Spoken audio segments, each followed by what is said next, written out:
BMKG meminta warga waspadai potensi cuaca ekstrim saat pergantian tahun.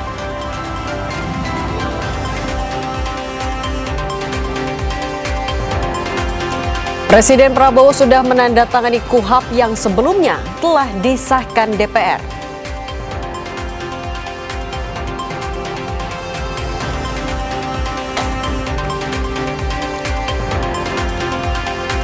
Gubernur Aceh Muzakir Manaf meminta pemulihan infrastruktur seperti jembatan hunian bagi korban banjir bandang dapat dipercepat melalui penguatan koordinasi lintas lembaga.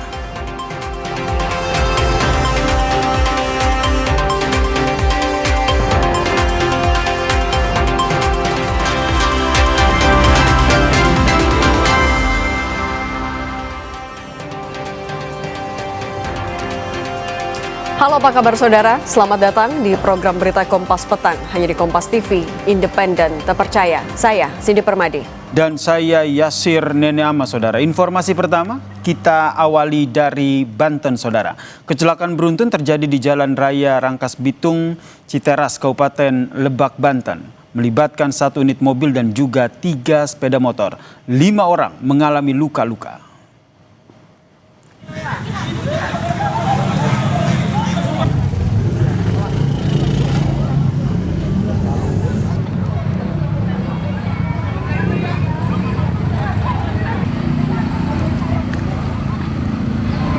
Kejadian bermula saat 1 unit mobil Honda Jazz berwarna putih yang dikendarai oleh seorang pelajar SMA mencoba mendahului kendaraan di depannya, namun gagal dan menabrak 3 sepeda motor yang melintas dari arah berlawanan. Akibat kejadian tersebut, saudara, 5 orang mengalami luka-luka, salah satu diantaranya merupakan anak-anak. Warga sempat panik dan heboh, serta langsung mencoba menyelamatkan para korban dan membawanya ke rumah sakit. Kecelakaan kemudian dikawal Satlantas Polres Lebak. Saat perjalanan beliau nyalip, terus tidak bisa mengendalikan kendaraan, akhirnya mengambil jalur orang, terjadilah kecelakaan tersebut. Pak, untuk si pengemudi sendiri kan informasi ini pelajar benar atau seperti apa nih, Pak? Betul, karena masih di bawah umur, pelajar kelas 3 SMA. Terjangan puting beliung di wilayah Kemang, Kabupaten Bogor, Jawa Barat mengakibatkan bangkai pesawat menimpa permukiman warga. Bahkan salah satu sayap pesawat tersangkut di salah satu rumah.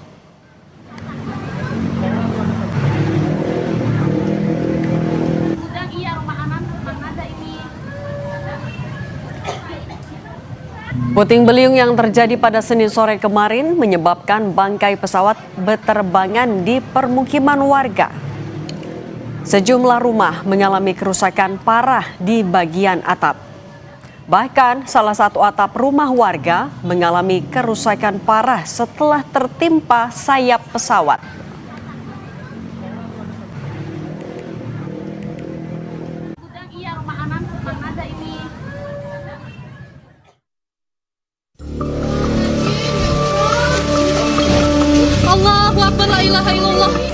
Puting beliung yang terjadi di Kecamatan Kemang, Kabupaten Bogor pada Senin kemarin menyebabkan sayap bangkai pesawat berterbangan dan menimpa permukiman warga.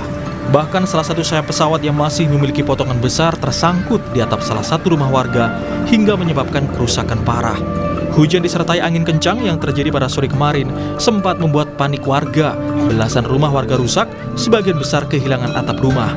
Tidak hanya rumah warga, puting beliung juga menyebabkan beberapa pohon besar tumbang hingga menimpa kios milik warga. Soalnya saya, yang penting mah saya nyelamatin diri sendiri aja. Tapi kalau suara emang udah kedengeran dari jauh juga udah ada suara genteng yang atap-atap.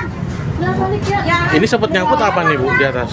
Ini kayaknya sayap kapal ya, yang ada di Parung Hijau itu.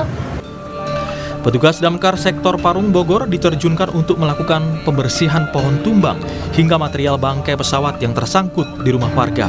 Sulaiman, petugas damkar yang bertugas, bilang evakuasi bangkai sayap pesawat akan dilakukan dengan secara manual karena besarnya material yang tersangkut. Petugas akan memotong material pesawat menjadi bagian kecil untuk selanjutnya dibersihkan. Kita datang memang sayap pesawat sudah nyangkut di rumah warga dan ada beberapa korban yang sampai sekarang masih kita tangani, potong-potong. Berarti manual ya evakuasinya? Manual, karena itu pasti kalau misalnya tidak bisa manual. Tidak ada korban jiwa dalam peristiwa ini, namun warga berharap adanya bantuan pemerintah untuk memperbaiki atap rumah mereka yang rusak. Tim Liputan, Kompas TV.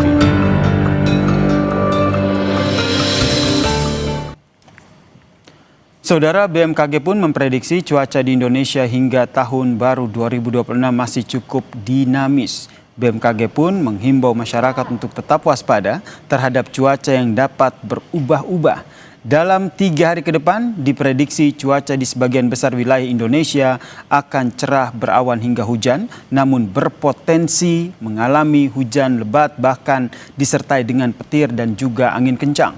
BMKG meminta masyarakat waspada terhadap perubahan cuaca dan juga potensi bencana hidrometeorologi akibat cuaca ekstrim.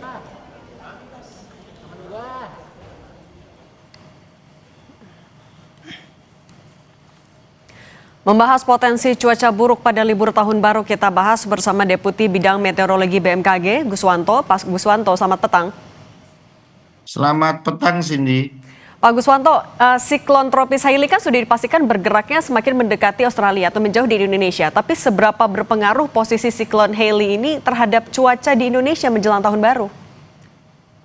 Baik, Cindy. Jadi berdasarkan pantauan BMKG, siklon tropis Hailey ini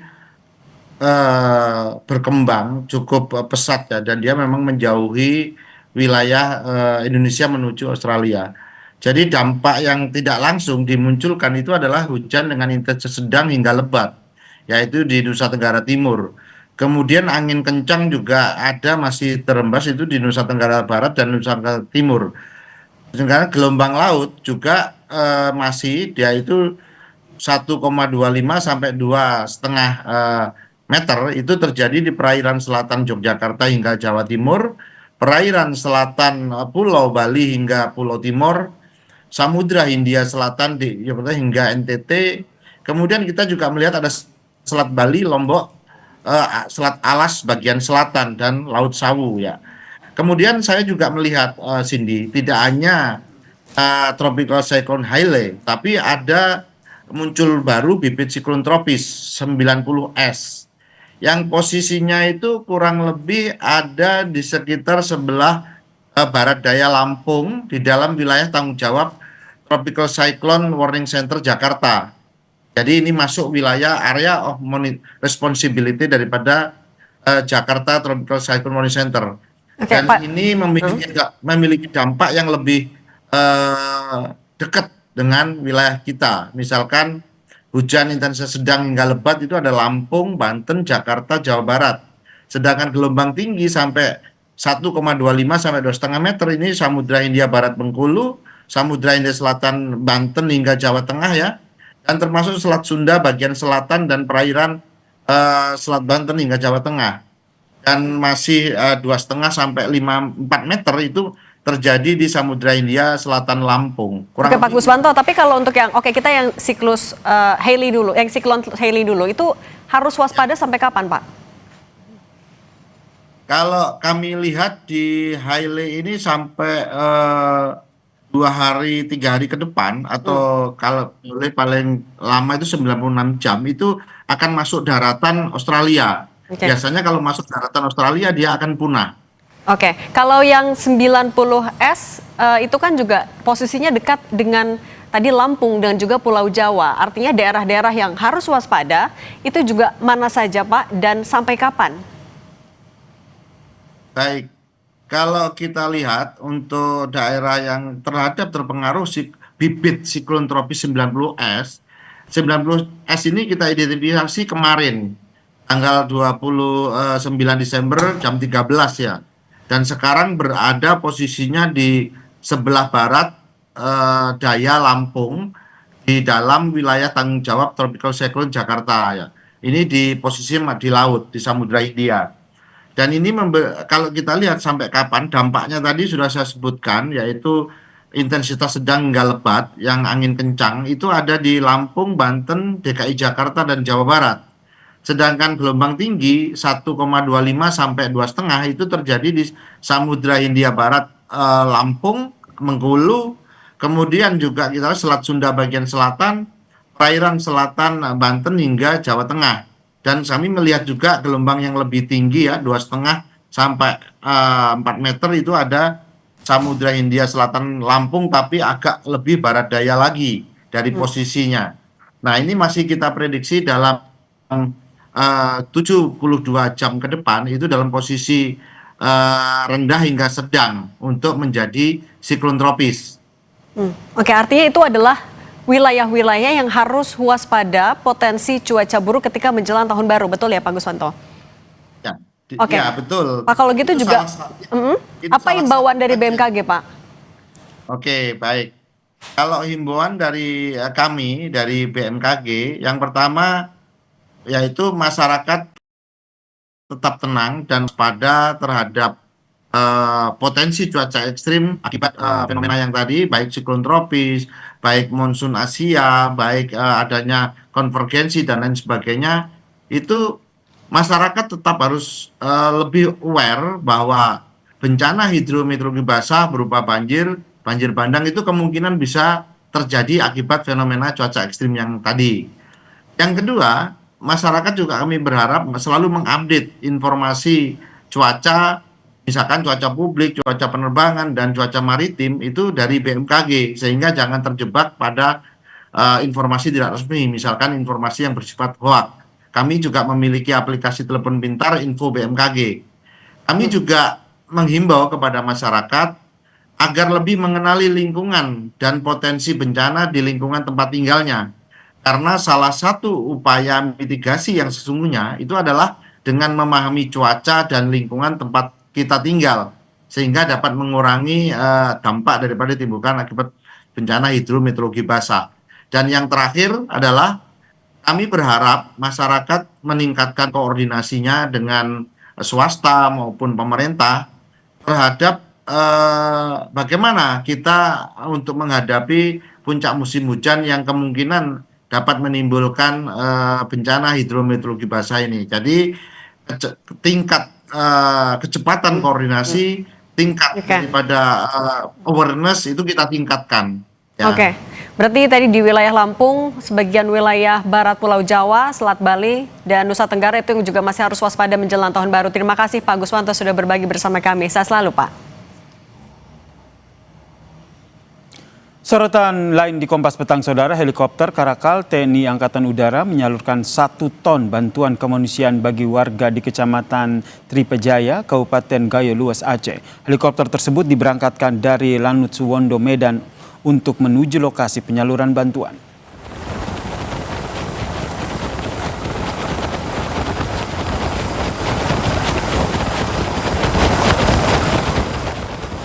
Kondisi lapangan di lokasi penyaluran tidak memungkinkan helikopter Karakal TNI AU ini untuk mendarat. Menghadapi situasi tersebut, pilot Karakal TNI AU menerapkan teknik hovering, yakni helikopter melayang rendah dan stabil di atas titik penyerahan, sehingga distribusi tetap bisa disalurkan secara aman. Kru menurunkan paket bantuan mulai dari beras hingga kebutuhan pangan lainnya, Saudara, dan menyerahkan langsung kepada warga yang telah bersiap di area penyaluran. Helikopter Karakal TNI AU juga menyalurkan bantuan kemanusiaan seberat 1 ton bahan pangan ke desa Penankela di Kecamatan Tripejaya, Kabupaten Gayo Luas.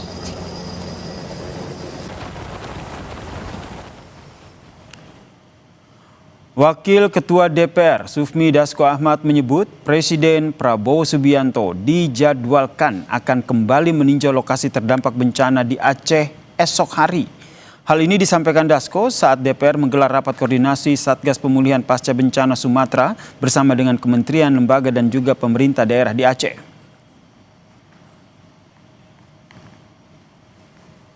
Kita mengadakan pertemuan pada hari ini dan sudah juga kami sampaikan kepada Bapak Presiden yang besok insya Allah akan ke Aceh, bahwa kita akan mulai pada hari ini melakukan rapat koordinasi supaya pada tahun depan di anggaran 2026 pemulihan pasca bencana bisa berjalan sebagaimana mestinya.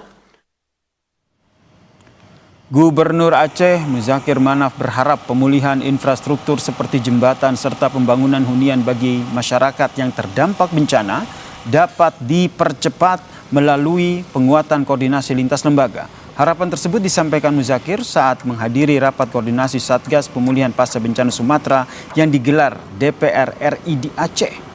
Muzakir menekankan rapat koordinasi ini harus menjadi momentum strategis untuk menyatukan langkah seluruh pemangku kepentingan agar proses pemulihan pasca bencana berjalan lebih cepat, tepat sasaran dan juga berkeadilan.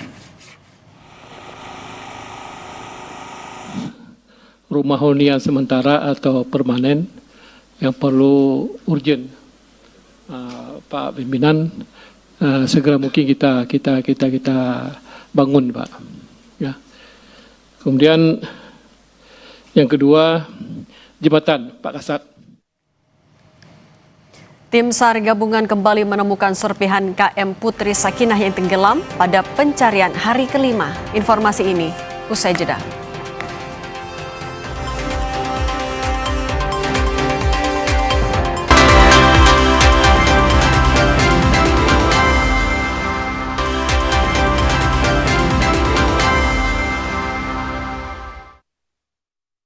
Terima kasih Anda masih menyaksikan Kompas Petang, Saudara. Tim SAR gabungan kembali menemukan serpihan KM Putri Sakinah yang tenggelam pada pencarian hari kelima.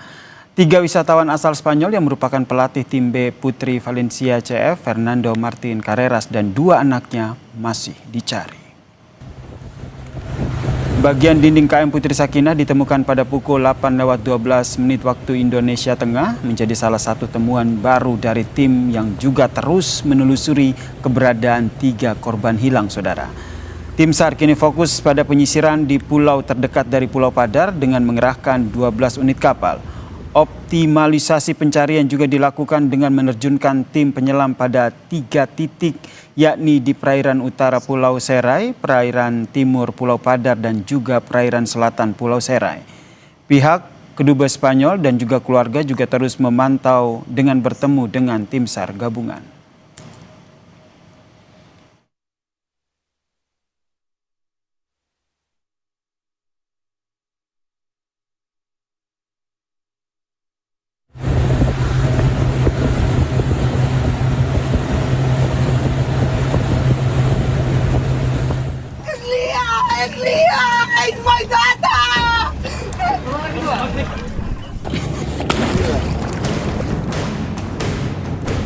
Istri pelatih tim B wanita Los C, klub La Liga Valencia, Martin Carreras Fernando, terus menunggu kabar pencarian suami dan kedua anaknya yang masih belum juga ditemukan di hari kelima pencarian.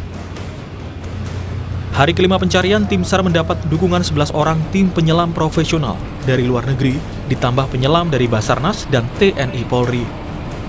Penyelaman dan pencarian 3 turis Spanyol ini difokuskan pada pulau-pulau di sekitar Pulau Padar. Sonar sistem dan Seabok juga diturunkan di lokasi tenggelamnya kapal Putri Sakinah guna mendeteksi bangkai kapal di sana. Sementara itu Basarnas pun memastikan 1 jenazah yang ditemukan di perairan Labuan Bajo merupakan anak perempuan dari pelatih tim Putri B Valencia CF, Martin Fernando. Tim SAR gabungan melanjutkan pencarian 3 turis asal Spanyol, yakni pelatih tim Putri B Valencia CF dan 2 anaknya.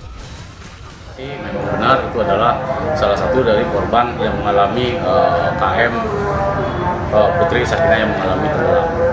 Terus upaya pencarian yang sudah dilaksanakan oleh tim SAR gabungan dari pagi hingga sore hari ini dengan hasil masih nihil. Jadi korban masih pencarian sebanyak 3 orang.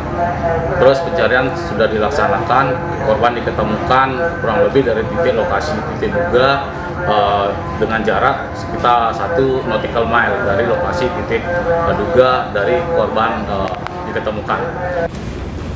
Sejumlah alat telah dikerahkan untuk memaksimalkan pencarian, termasuk sonar, drone di bawah air, dan drone thermal. Arus bawah laut dan cuaca buruk masih menjadi kendala dalam pencarian 3 warga negara Spanyol yang masih hilang di perairan Labuan Bajo. Tim Liputan, Kompas TV.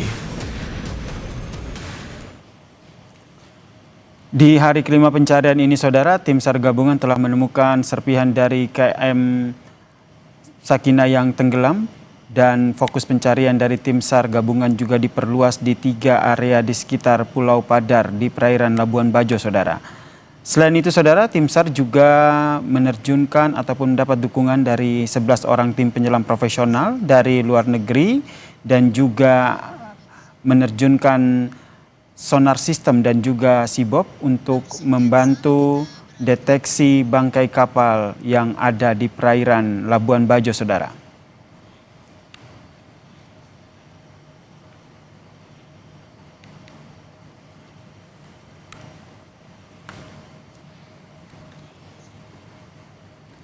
Bantuan ke pas.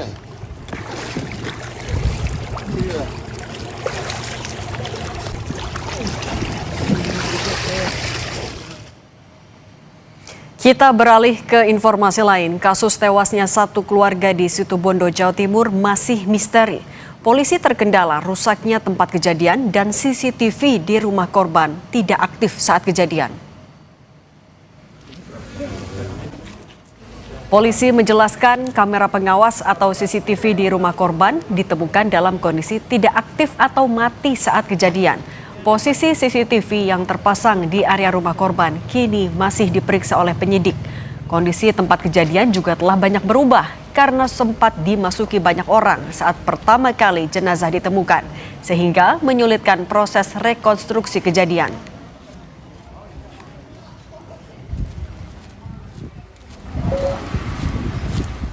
Lokasi itu sudah dimasuki pihak-pihak di luar kita, ya, petugas. Artinya kita belum melakukan pengamanan TKP di sana. Ya. Kemudian di sana juga kita mengambil CCTV. Ya, kesulitannya karena sesaat sebelum kejadian kita duga sudah dalam kondisi mati, ya, atau ada kesengajaan memang sengaja dimatikan. Nah, itulah yang, tapi kita akan terus berupaya, ya, untuk mengungkap.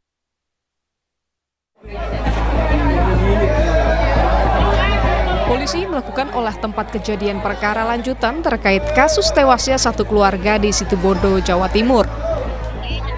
Pemeriksaan awal kepolisian, tewasnya 3 korban yang merupakan pasangan suami istri dan 1 anaknya mengarah pada dugaan pembunuhan. Polisi masih mendalami motif dugaan pembunuhan ini dengan melakukan olah tempat kejadian dan menyita sejumlah barang bukti. Di antaranya senjata tajam yang diduga digunakan pelaku. Kami masih mendalami motif-motif kira-kira apa yang menyebabkan kejadian tersebut. Hari ini pasca pelaksanaan otopsi terhadap 3 korban, hari ini kami melaksanakan olah TKP ulang dengan melibatkan dari identifikasi Polda Jatim dan juga dari Bitlafor. Yang kami sita adalah HP, kemudian sebilah pisau yang diduga mungkin digunakan untuk pembunuhan, tapi belum bisa kami pastikan, dan juga CCTV dari rumah korban. Peristiwa tewasnya satu keluarga pertama kali diketahui oleh ayah mertua korban. Saksi kemudian melapor kepada kepala desa. Saat ditemukan, terdapat sejumlah luka akibat senjata tajam pada tubuh korban. Bapaknya ngaku, saya tadi yang tahu sendiri, bapaknya Mbak Suning, bapaknya almarhumah, yang tahu itu. Pas mau ke sini tiba-tiba. Iya.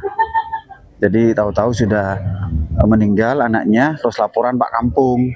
Jadi Pak Kampung langsung ke lokasi memberitahu saya, begitu. Hingga saat ini polisi belum menetapkan tersangka dan masih menyelidiki kasus dugaan pembunuhan pasangan suami istri dan 1 orang anaknya di Situbondo, Jawa Timur. Tim Liputan, Kompas TV. Saudara, lebih dari 2 pekan penyelidikan kasus pembunuhan anak politisi PKS di rumah mewah. Polisi belum menemukan pelaku dan menetapkannya sebagai tersangka. Polisi telah memeriksa 22 saksi.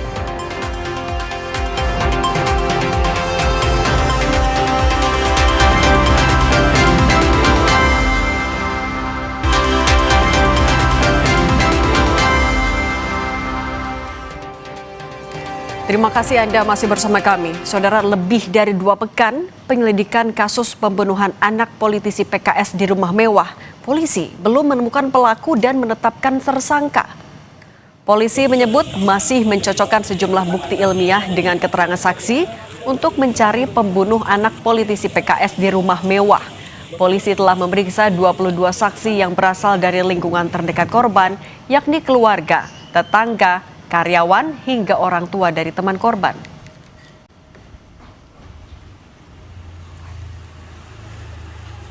Masih proses penyelidikan karena kita tidak bisa menyampaikan di sini karena ada bersifat konfidensial, khususnya berkaitan dengan barang-barang bukti ilmiah. Gitu. Sementara udah 22 ya, sementara 22. Untuk keterangan apapun dari pemeriksaan saksi tersebut kami belum bisa menyampaikan. Alat buktinya masih semua diuji, di-compare, diperbandingkan.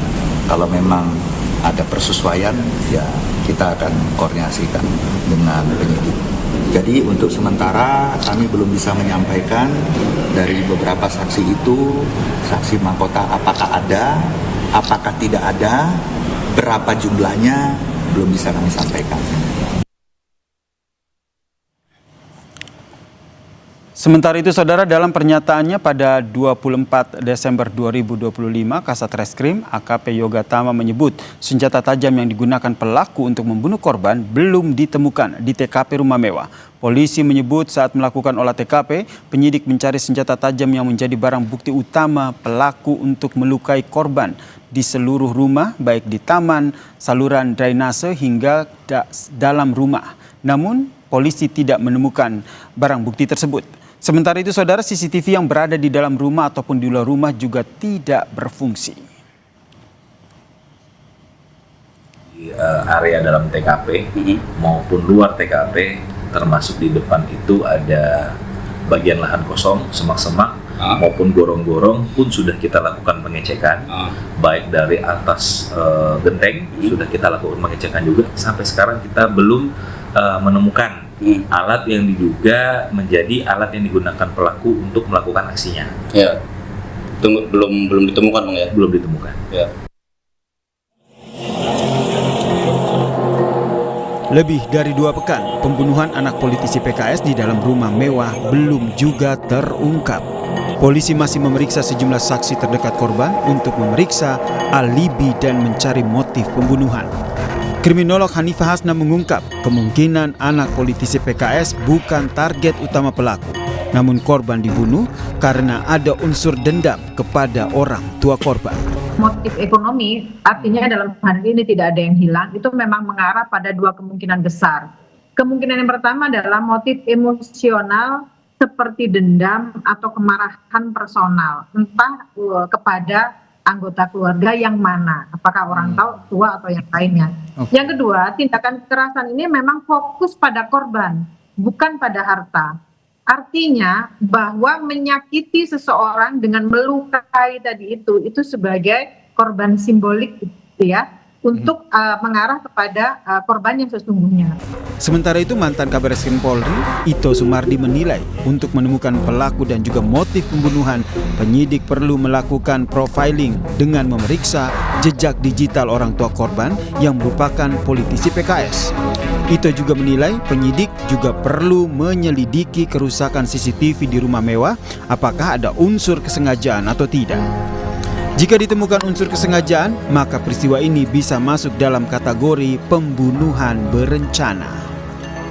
Pada yang akan dikembangkan.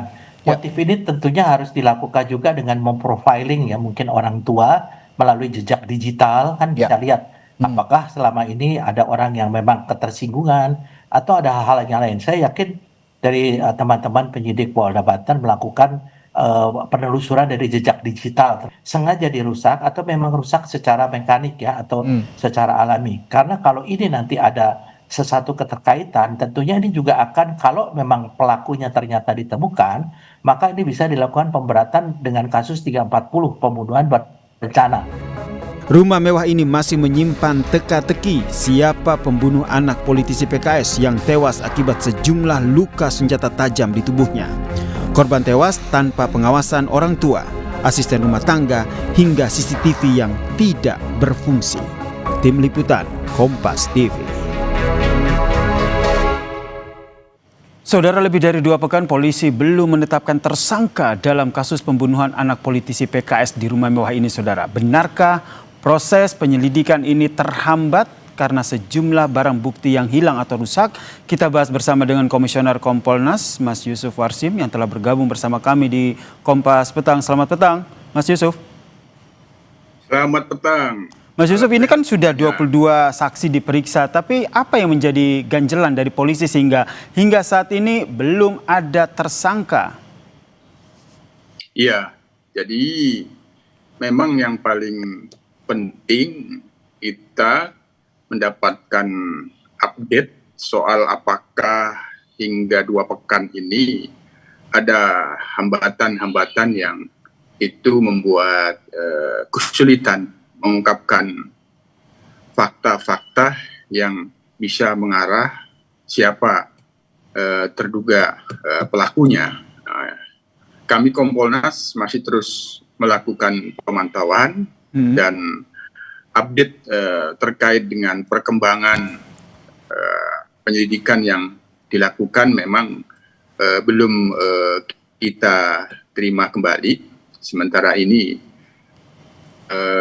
kita tanyakan apakah ada hambatan-hambatan yang sangat prinsip masih belum bisa dijawab. Artinya penyidik kita anggap belum menemukan hambatan-hambatan. Dari Kompolnas sendiri, Mas Yusuf, juga hambatan itu. Iya, Mas Yusuf, maaf saya potong, dari Kompolnas sendiri juga ikut mencermati tidak? Karena kalau kita lihat kasus ini melibatkan politisi PKS, kemudian terjadi di dalam rumah tanpa pengawasan saat itu, dan yang membuat publik tercengang adalah CCTV yang rusak, kemudian tidak ada jejak pelaku. Iya, sebenarnya dari aspek TKP mudah gitu, maksudnya untuk mengurai jejak fakta-fakta orang per orang yang itu perlu dan patut dimintain klarifikasi dan keterangan itu sangat mudah gitu. Misal dipastikan dalam 3 kali 24 jam apakah ada orang yang selama ini tidak pernah bertamu atau berkunjung, kan itu. Itu kan mudah memastikan kepada orang-orang yang berada di rumah tersebut di mana korban ditemukan. Nah, itu sebenarnya satu peluangnya itu mendapatkan kesaksian sehingga dari sana bisa muncul seseorang yang patut dicurigai dulu. Nah, begitu. Nah, yang kedua memang yang perlu kita garis bawahi di dalam proses pengumpulan bukti-bukti dan fakta ini soal, saya kira sepakat dengan Pak Ito beberapa waktu lalu, khusus kita menggarisbawahi soal adanya fakta yang disebut kerusakan CCTV yang tidak kerusakan, fakta CCTV tidak berfungsi. Nah, ini tentu memang mengundang pertanyaan gitu. Ini rumah mewah, CCTV-nya ada berapa titik, apakah semuanya tidak berfungsi atau pada posisi space yang strategis yang mengarah kepada ruang TKP yang itu tidak berfungsi. Ini yang masih perlu kami lakukan pendalaman, permintaan klarifikasi dalam prosesnya, dan ini perlu dijelaskan secara transparan apakah semua CCTV yang ada di rumah tersebut tidak berfungsi. Nah, tidak berfungsinya. Dan ini yang akhirnya diminta oleh Kompolnas ya ke pihak kepolisian, dalam hal ini Polda Banten yang sudah mengambil alih kasus ini. Update terakhir dari Polda Banten setelah mengambil alih kasus ini yang sudah didapat oleh Kompolnas apa? untuk resmi diambil alih kami belum mendapatkan informasi dan klarifikasi sejauh ini. Yang ada backup Direktur Reserse Kriminal Umum Polda Banten, mungkin ini masih dalam tahap atau batas asistensi. Oke. Berarti belum dapat informasi juga ya Pak Yusuf Warsim soal gelar perkara yang dilakukan oleh Polda Banten? Sejauh ini hal-hal yang kaitannya dengan upaya-upaya untuk menyimpulkan sementara apa bukti-bukti yang sudah didapat belum terpantau oleh kami. Mendorong terus, yang paling utama lagi kalau memang sudah benar-benar ini diatensi oleh Polda, ya semestinya peluang untuk membentuk tim penyidik gabungan itulah akan lebih baik. Tapi sebenarnya Polda sendiri masih optimis dan Polres Cilegon juga masih optimis bahwa ini akan menemukan jejak-jejak dan fakta-fakta. Tadi, sebagaimana yang sudah pernah disampaikan oleh mantan Kabar Reskrim Pak Ito, saya kira sepakat itu. Soal CCTV yang tidak berfungsi itu perlu didalami. Termasuk mendalami profiling orang tua, termasuk jejak digital dari orang tua. Itu sebenarnya sudah keharusan dilakukan scientific crime investigation. Tadi kan ini kan TKP-nya di rumah. Nah, siapapun orang-orang dalam pendekatan misal 3 kali 24 jam yang ada di rumah itu dimintain semua keterangannya, termasuk perangkat-perangkat teknologi yang bisa mengemukakan adanya jejak-jejak dan fakta-fakta petunjuk itu perlu. Nah, apabila 3 kali 24 jam belum bisa mendapatkan, diperluas 7 hari. Nah, apakah ada orang yang tidak biasa berkunjung tiba-tiba berkunjung, atau orang yang selalu berkunjung tapi tidak berada di rumah tersebut, dan itu perlu kira-kira begitu. Jadi Mas Yusuf, kami Anda juga tadi menyoroti bahwa sepakat begitu dengan apa yang disampaikan oleh Pak Ito terkait dengan harus mendalami betul tidak ini CCTV ini betul-betul rusak atau ada hal yang terjadi di balik itu. Jika benar ada kesengajaan di situ, berarti Kompolnas juga punya indikasi bahwa melihat kasus ini bisa masuk dalam pembunuhan berencana? Ya, kalau ada kesengajaan kan ada fakta obstruction of justice, menghalang-halangi dan merusak barang bukti, ya. Itu dulu. Nah, itu dulu. Tapi itu sangat penting gitu. Memang itu dari kemarin-kemarin ketika disebut tidak berfungsi itu menjadi pertanyaan saya, apa tidak berfungsinya? Itu sengaja atau tidak disengaja?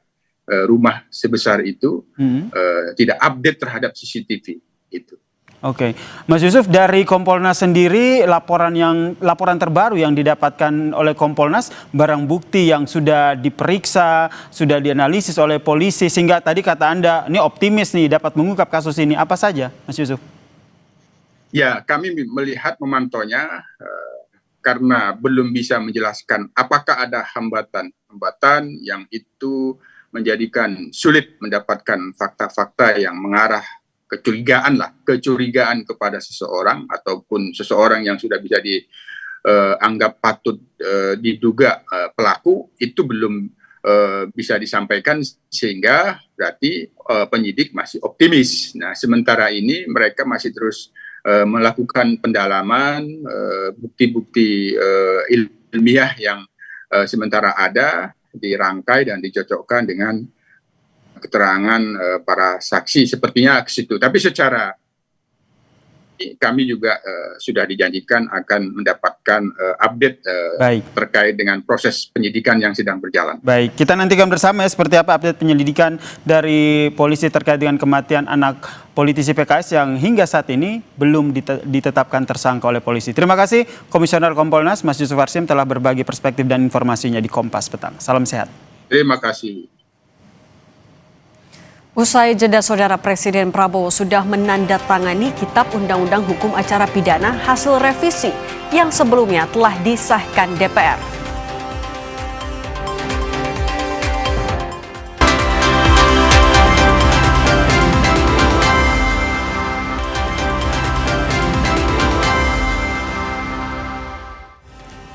Anda masih menyaksikan Kompas Petang bersama saya, Cindy Permadi. Sejumlah partai politik mendukung usulan pilkada dilaksanakan melalui DPRD, seperti Partai Gerindra yang menilai sistem pilkada langsung banyak yang harus diperbaiki. Pernyataan dukungan terhadap usulan pilkada lewat DPRD ini disampaikan oleh Ketua DPP Partai Gerindra Prasetyo Hadi. Gerindra menilai pilkada langsung masih perlu diperbaiki karena ongkos politik yang mahal, baik dari sisi calon maupun dari sisi pemerintah sebagai penyelenggara. Wali kota maupun gubernur itu ongkosnya sangat besar. Belum dari sisi negara ya, dari sisi negara dalam hal ini mengenai pembiayaan. Nah, inilah yang kemudian kalau kajian di kami internal Partai Gerindra, kami memang terus terang salah satu yang mengusulkan atau berpendapat bahwa kita berkehendak untuk mengembalikan sistem pemilihan kepala daerah itu melalui mekanisme di DPRD. Sementara Partai Demokrasi Indonesia Perjuangan menolak usulan pilkada melalui DPRD. PDIP menilai pilkada melalui DPRD menghilangkan hak rakyat untuk ikut serta dalam tata kelola pemerintahan dan pembangunan di daerahnya. PDIP menyebut kepala daerah harus tetap langsung dipilih oleh rakyat supaya ada koneksi antara pemimpin dan rakyatnya dalam menentukan suatu kebijakan daerah.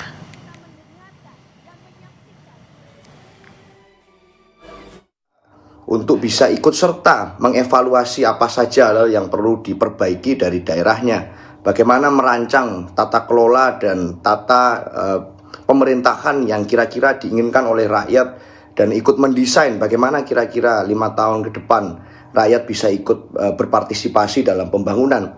Dan seluruh proses tersebut itu dibuka melalui proses pemilihan langsung antara pemimpin dengan rakyatnya. Mendukung prinsip-prinsip dan asas yang mendukung pemilu yang menjaga hak-hak politik dan hak konstitusional rakyat. Informasi berikutnya, Presiden Prabowo Subianto sudah menandatangani KUHP yang sebelumnya telah disahkan DPR. Selanjutnya, penerapan KUHP akan bersamaan dengan KUHP pada awal 2026.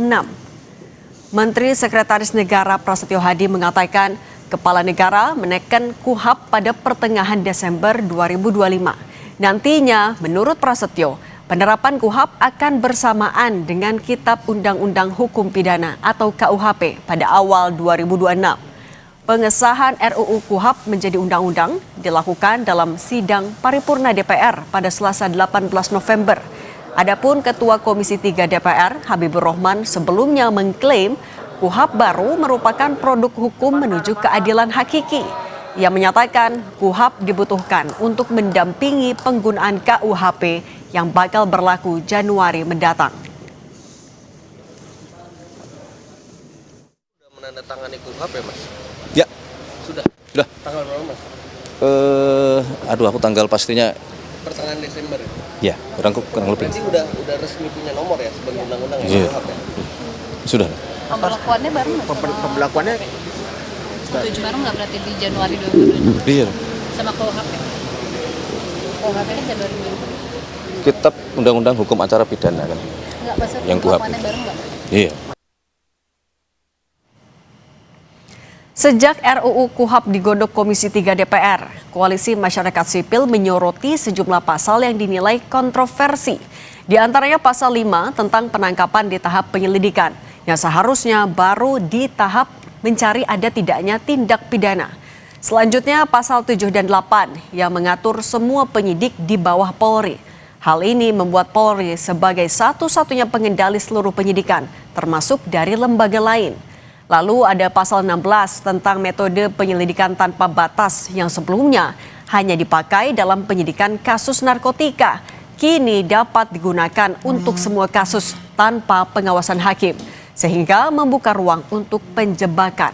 Juga pasal 74 yang mengatur restoratif justice sejak penyelidikan. Pasal ini dinilai membuka ruang pemerasan dan pemaksaan damai sebelum ada kepastian hukum. Kemudian pasal 105, 112A, 124, dan 132A yang memperbolehkan penyitaan dan penyadapan tanpa izin hakim.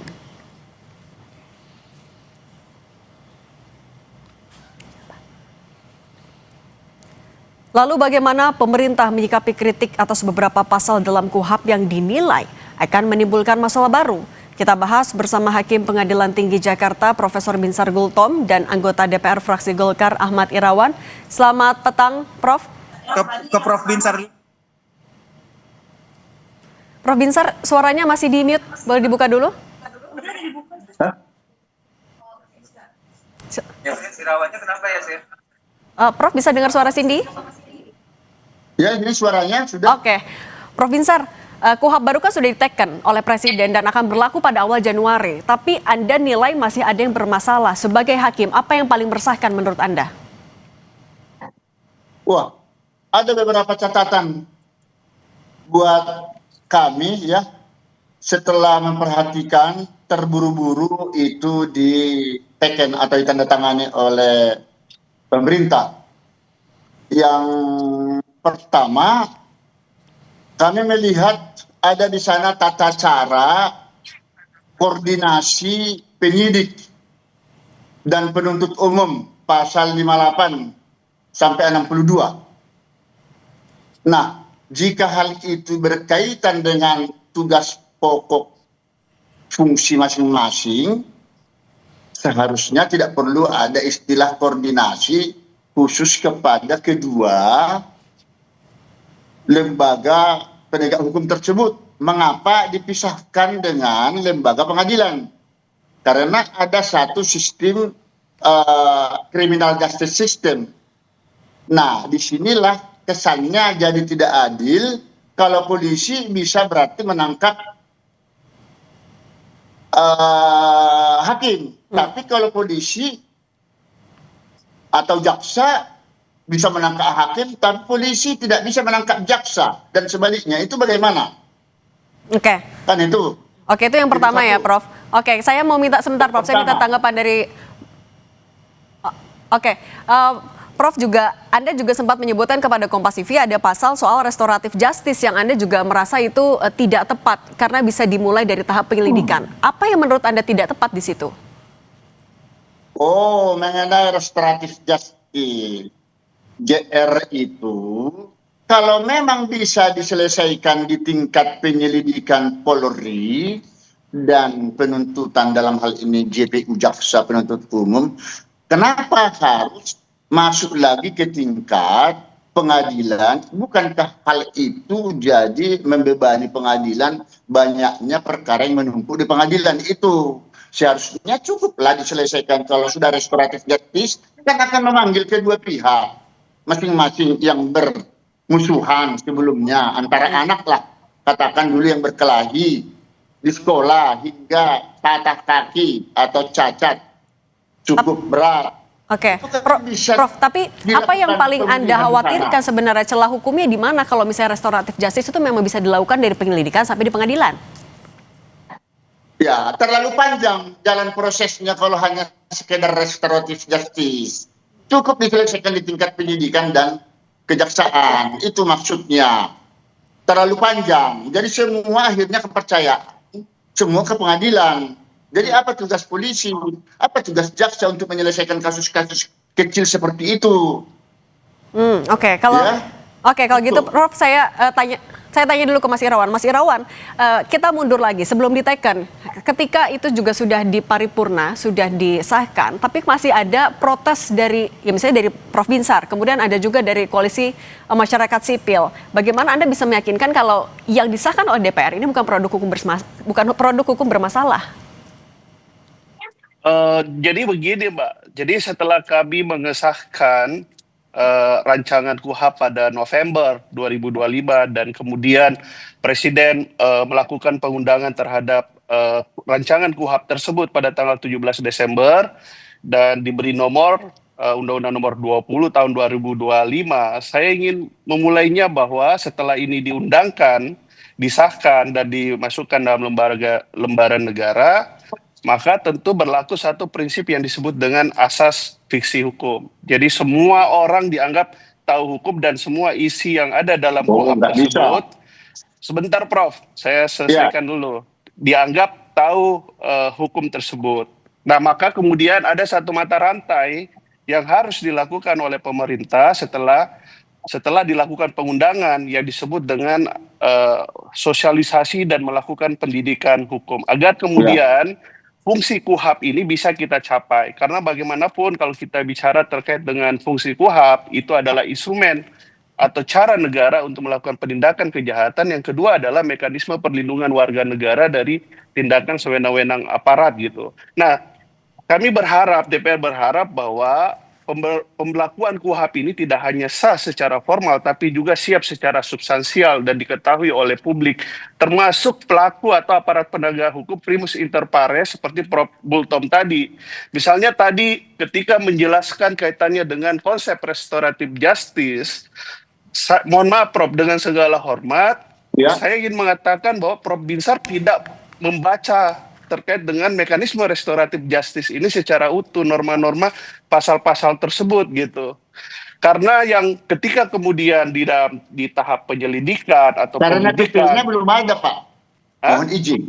Peraturan pemerintahnya baru sedang mau disusun, kan? Tapi PP ini adalah turunan dari undang-undang, tetapi dalam undang-undang tersebut telah dicantumkan bahwa ketika kemudian terjadi perdamaian atau terjadi kesepakatan antara para pihak, pelaku, korban, keluarga korban, anaknya, dan lain-lain, maka penyidik bisa mengeluarkan yang disebut dengan SP3, dan di penuntutan, penuntut bisa mengeluarkan surat penghentian penuntutan. Nah, fungsi pengadilan nantinya, JPU melaporkan kepada pengadilan untuk kemudian dikeluarkan penetapan. Jadi tidak semua kemudian persoalan-persoalan atau dugaan laporan kejahatan tersebut itu muaranya ke pengadilan. Enggak.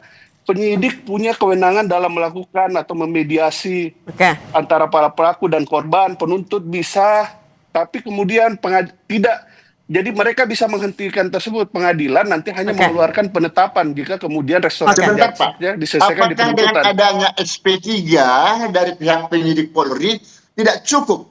Itu selesai sudah penghentian penyidikan. Nah, itulah yang saya bilang. Masih perlu ada penetapan dari pengadilan? Pak, makanya itu yang saya bilang tadi. Jadi pemerintah punya tanggung jawab besar dalam mensosialisasikan isi KUHAP ini agar kemudian tidak keliru diinterpretasikan. Cukup, Pak. Kalau kita lihat KUHAP, surat penghentian penyidikan tersebut cukup, Pak. Pengadilan tidak perlu mengeluarkan penetapan. Kalau Pak, sebenarnya nggak perlu harus lewat pengadilan. Makanya ini sama dengan sosialisasi, Pak. Kalau begitu, ini yang belum sempat disosialisasikan. Makanya banyak masyarakat bingung. Makanya saya sampaikan tadi, Pak, bahwa ada satu prinsip hukum yang disebut dengan asas fiksi hukum yang merupakan mata rantai dari perlunya dilakukan oleh pemerintah sosialisasi dan pendidikan hukum. Kemudian mekanisme dalam KUHAP tersebut tidak disalahartikan gitu. Soal sosialisasi itu yang masih jadi PR. Kemudian juga Prof. Binsar juga kan kepada Kompas TV menyebutkan salah satu yang Anda kritisi juga soal adanya percobaan pidana 10 tahun bagi terpidana hukuman mati apabila memang menyesali perbuatannya. Apa yang juga paling mengganggu Anda dari pasal ini sebenarnya, Prof? Sangat-sangat ini tidak berwibawa dan tidak tegas. Coba ya kita lihat di pasal 100 ayat 1 Undang-Undang Nomor 1 Tahun 2023 tentang KUHP baru. Ini bukan KUHAP ya, KUHP baru. Di sana hakim di dalam menjatuhkan pidana mati disebutkan ada klausul harus masa percobaan 10 tahun dengan ketentuan menyesali perbuatan si terdakwa dan tidak akan mengulanginya lagi dan sejauh mana peranannya.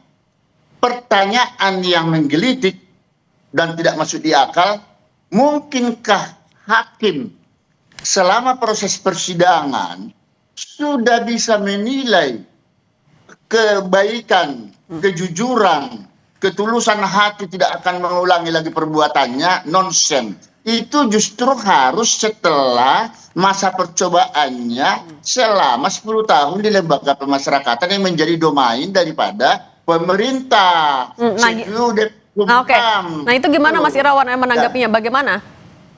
Dengar, dengan kemudian di ayat 2-nya ya disebutkan pasal 100 itu menjadi keharusan buat hakim untuk mencantumkan putusan percobaan itu di putusannya. Oke. Loh, berarti di sini sudah diintervensi hakim di dalam memutus perkara ini tidak benar. Ya. Kecuali perkara ini sudah. Oke, Prof. Ini kan belum punya kekuatan hukum tetap. Oke, sebentar, Prof. Saya minta tanggapan dulu ke Mas Irawan. Mas Irawan, bagaimana kalau gitu Anda, ya gimana hakim bisa meyakini perlu atau tidaknya itu pidana 10 tahun? Nah, ini maaf dulu, Mbak Aura. Masih belum selesai. Karena ini berlanjut kepada penolakan gerasi. Ya. Prof, mohon maaf, Prof. Gerasi pasal 100. Kita terbatas sekali juga durasinya, Prof. Kita beri kesempatan dulu untuk Mas Irawan menanggapi tadi. Prof, saya ini supaya selesai, supaya tuntas ya. Mohon izin, Mbak Aura. Kalau boleh, Prof, langsung intinya seperti apa? 101 apabila gerasi ditolak oleh presiden, maka disebutkan di situ eksekusi akan dilakukan selama tenggang waktu 10 tahun. Ya, 10 tahun. Kenapa harus 10 tahun? Kalau lewat dari 10 tahun, baru katanya berubah. Pidananya menjadi seumur hidup. Lah ini ada apa? Berarti ada di sini celah-celah. Nah, itu ada apa, Mas Irawan? Boleh dijawab langsung.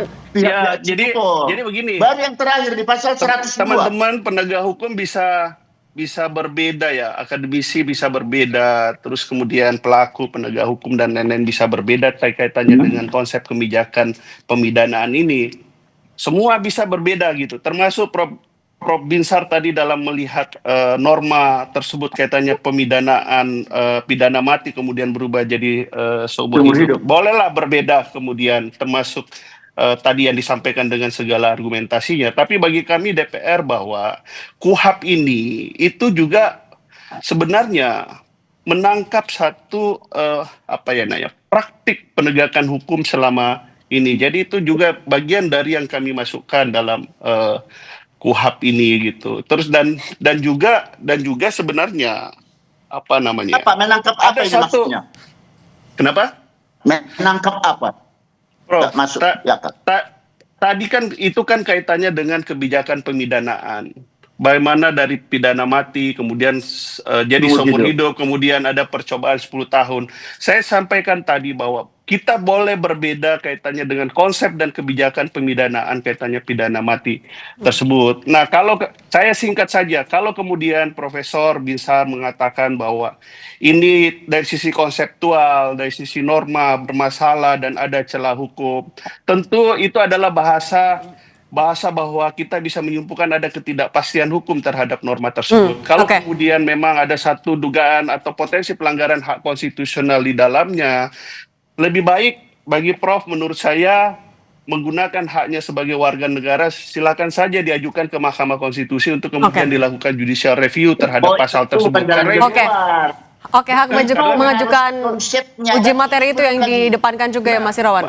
Kalau kita mau berbicara Prof Binsar dan Mas Irawan, mohon maaf kami durasinya sudah habis. Kita akan lanjutkan di lain kali ya diskusi soal KUHAP yang sudah ditekan oleh Presiden Prabowo Subianto. Prof Binsar Gultom dan Mas Ahmad Irawan, mohon maaf kita lanjut lagi nanti. Terima kasih sudah berbagi bersama kami di Kompas Petang.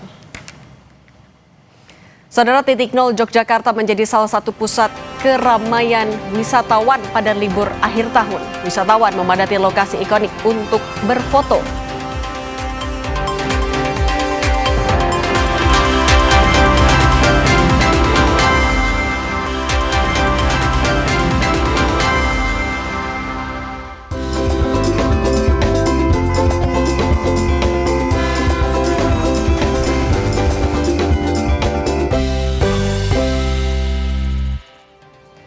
Titik Nol Yogyakarta menjadi salah satu pusat keramaian wisatawan pada libur akhir tahun. Wisatawan memadati lokasi ikonik ini untuk berfoto. Lokasi ini banyak diburu karena menawarkan latar foto bangunan tua Belanda yang ikonik. Semakin sore, wisatawan yang datang semakin ramai. Meski pemerintah tidak memperbolehkan adanya pesta kembang api di malam tahun baru, namun diprediksi Titik Nol hingga Malioboro akan tetap ramai dengan live music dan wisatawan yang datang.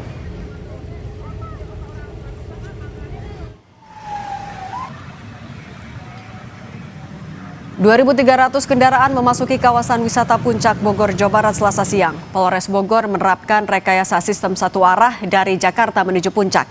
Kepadatan mulai terjadi sejak keluar tol Ciawi. Jenis kendaraan yang melintasi Jalan Raya Puncak Bogor didominasi kendaraan pribadi. Oh, inilah ramainya di Diamond Beach. Wisatawan libur akhir tahun di Bali meningkat. Salah satu lokasi yang mulai ramai yaitu wisata di Pulau Nusa Penida, Klungkung, Bali. Meski peningkatan belum maksimal atau mendekati jumlah pada tahun lalu, pegiat wisata yakin kunjungan akan terus meningkat jika perbaikan fasilitas terus dilakukan.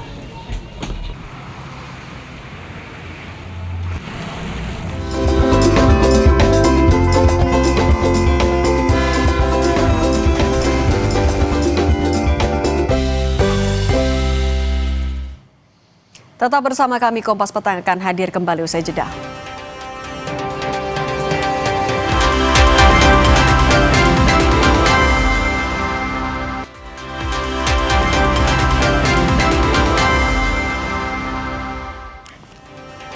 Terima kasih Anda masih menyaksikan Kompas Petang, Saudara. Wakapolri Komjen Dedi Prasetyo melakukan peninjauan ke wilayah terdampak bencana di Padang Pariaman, Sumatera Barat.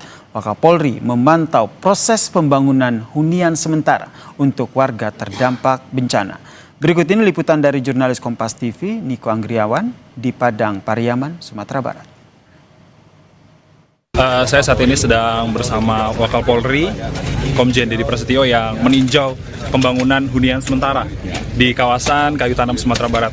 Pak Dedi, yang menjadi concern atau fokus dari Polri dalam pembangunan Huntara ini seperti apa, Pak? Ya, Huntara ini penting, Mas. Ini ada 34 unit yang kita bangun. Target kita tanggal 31 Desember ini sudah selesai. Kemudian kita juga meresmikan 18 bor untuk titik untuk air bersih untuk kebutuhan di masyarakat yang akan menghuni Huntara ini. Ini kecepatan-kecepatan harus kita lakukan ini untuk mempercepat pemulihan dan juga antisipasi kita dalam rangka untuk menghadapi bulan suci Ramadan. Biar masyarakat lebih khusyuk dalam beribadah. Siap. Pak, kalau misalnya Huntara ini diproyeksikan akan bisa dihuni kapan, Pak? 31 Desember ini sudah resmikan, artinya bahwa awal tahun sudah bisa kita operasionalkan. Pak Kapolda tadi juga sudah menghubungi beberapa bupati, disiapkan juga ada 2 hektar lahan juga akan dipersiapkan untuk pembangunan 100 Huntara juga untuk masyarakat yang terdampak. Oke, dalam kunjungan beberapa hari ini kan ada beberapa daerah ya Pak ya. Sebenarnya sih apa yang menjadi fokus dari Polri dalam pembagian atau percepatan pemulihan imbas dari bencana beberapa waktu lalu, Pak? Ya, dari aneh selama 1 bulan ini perintah Bapak Kapolri yang pertama kita perbanyak alat berat tadi. Alat berat kita perbanyak agar akses jalan itu semuanya bisa terlalui, bisa dilalui oleh logistik, bisa dilalui oleh bantuan-bantuan masyarakat, juga bisa mengevakuasi masyarakat yang sakit gitu. Kemudian juga sekarang 1 bulan ini fokus kepada Huntara, ya, karena tidak mungkin masyarakat dalam 1 bulan ini tinggal di tenda terus. Kemudian untuk sementara ini menjadi prioritas dari pemerintah, termasuk dari Bapak Kapolri dan Kapolda membangun Huntara ini. Dan semoga Huntara ini nanti menjelang bulan suci Ramadan sudah jadi masyarakat. Hambatan yang dihadapi seperti apa sih, Pak? Hambatan selama ini insya Allah sudah bisa tertangani semuanya. Jembatan-jembatan sudah ada 5 titik sudah dibetulkan Pak Kapolda. Kemudian 1 jembatan yang nanti jembatan bisa lalui kendaraan roda 4 juga akan tetap kita laksanakan. Oke, terima kasih Pak Dedi Prasetyo, Wakapolri atas waktunya bersama Kompas TV. Ya, itu tadi wawancara kami, saudara, dengan Wakapolri Komjen Dedi Prasetyo. Tentunya Polri memberikan bantuan tidak hanya di daerah Padang Pariaman saja. Kemarin kami sudah meninjau beberapa tempat seperti Aceh Tamiang, lalu kemudian Aceh Utara, yang tentunya daerah-daerah tersebut merupakan daerah terdampak paling parah banjir bandang yang terjadi waktu lalu. Ada beberapa bantuan yang diberikan oleh Polri, mulai dari alat berat, lalu kemudian bantuan kesehatan, mulai perlengkapan ibadah, dan segalanya ini difokuskan tentunya bisa dioperasikan sebelum bulan Ramadan. Niko Anggriawan melaporkan langsung dari Padang, Sumatera Barat. Saudara, 1 orang tewas dalam kebakaran yang menghanguskan 2 bangunan rumah toko di Jalan Purnawarman, Ciputa Timur, Tangerang Selatan. Informasinya sesaat lagi.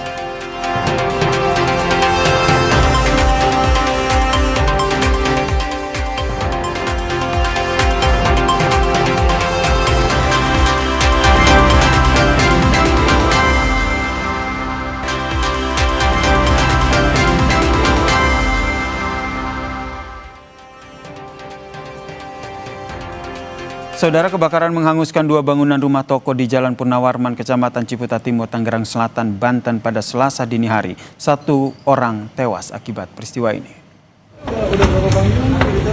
Api dengan cepat membakar bangunan yang berfungsi sebagai bengkel dan juga toko material beserta isinya, saudara. Banyaknya bahan yang mudah terbakar seperti bahan kimia dan juga oli membuat proses pemadaman berlangsung cukup lama. Petugas pemadam kebakaran Tangerang Selatan dibantu dari Depok datang. Total ada 15 mobil damkar dikerahkan untuk melakukan proses pemadaman. Dalam kejadian ini selain korban tewas, 1 orang juga mengalami luka.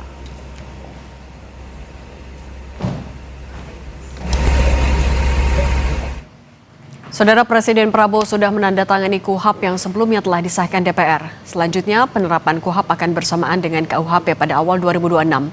Mensesnek Prasetyo Hadi mengatakan, Kepala Negara menaikkan KUHP pada pertengahan Desember 2025. Nantinya menurut Pras, penerapan KUHP akan bersamaan dengan Kitab Undang-Undang Hukum Pidana atau KUHP pada awal 2026. Pengusahaan RUU KUHP menjadi undang-undang dilakukan dalam sidang paripurna DPR pada Selasa 18 November lalu. Prabowo udah menandatangani KUHP ya, Mas? Ya. Sudah? Sudah. Tanggal berapa, Mas? Aku tanggal pastinya. Pertengahan Desember Ya, ya? kurang lebih. Berarti udah resmi punya nomor ya sebagai undang-undang Iya. KUHP ya? Sudah. Pemberlakuannya baru nggak?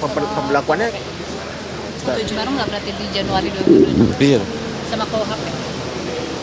KUHP kan Januari 2026? Kitab Undang-Undang Hukum Acara Pidana kan. Nggak, maksudnya Yang KUHP. pemberlakuannya baru nggak? Iya.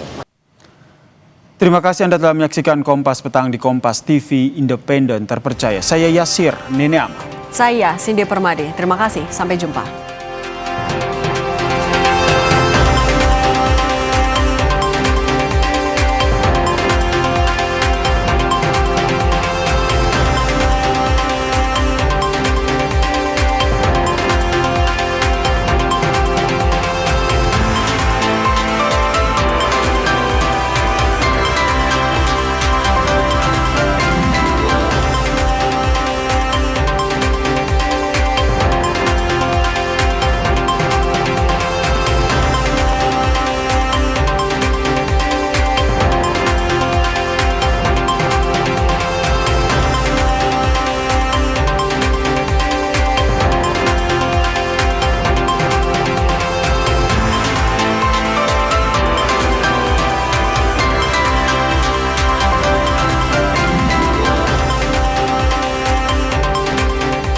Terima kasih Anda telah menyaksikan Kompas Petang didukung oleh Luak hitam baru, nggak kemanisan, mantap! pemulihan pasca banjir bandang dan longsor jadi tantangan besar